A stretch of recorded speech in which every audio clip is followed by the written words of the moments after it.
নমস্কার বন্ধুরা, আজকে পুতায়ের রান্নাঘরে তোমাদের একটা চটজলদি পাউরুটির পকোড়া দেখাচ্ছি। তাতে কি কি লাগছে দেখো। পাউরুটি, ডিম, পেঁয়াজ কুচো, ধনেপাতা কুচো, লঙ্কা কুচো, নুন আর তেল, আর কিছু লাগবে না। আমি এখন কড়াতে সর্ষের তেল দিলাম। তেলটা গরম হতে হতে আমি পাউরুটি ওটা মেখে নেব। তেলটা গরম হচ্ছে, আমি এখানে পাউরুটিটা এরকম করে ভালো করে একটু চটকে নিলাম। নিয়ে এখানে পেঁয়াজ কুচো দিচ্ছি, এই দেখো ধনে পাতা দিচ্ছি, লঙ্কা কুচো দিচ্ছি, আর এখানে ডিম দেবো,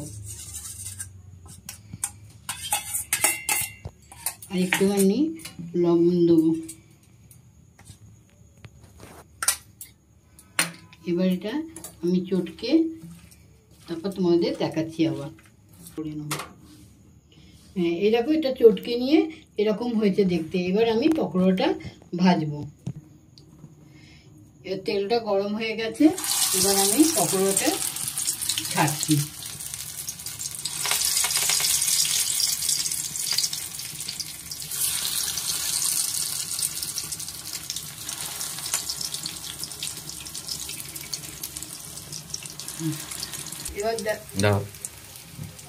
এবার দেখো একটু করে উল্টে দিচ্ছি। খেতে খুব ভালো লাগে, বাচ্চাদের দেখবে খুব ভালো লাগে খেতে গিয়ে।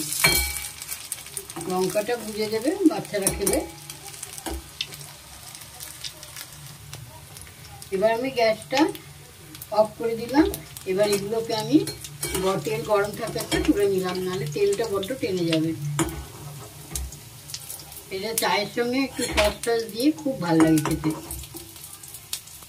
তোমরা খেয়ে দেখো যদি ভালো লাগে।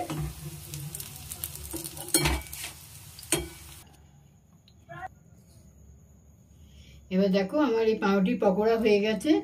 এবার আমরা এটাকে একটু সাজিয়ে তোমাদের আবার দেখাচ্ছি। দেখো বন্ধুরা, আমার পকোড়া হয়ে গেছে। তোমরা খেয়ে দেখো, তোমাদের যদি ভালো লাগে তাহলে তোমরা শেয়ার করবে, আমাকে কমেন্ট করে জানাবে। ভালো খারাপ আমাকে জানিও।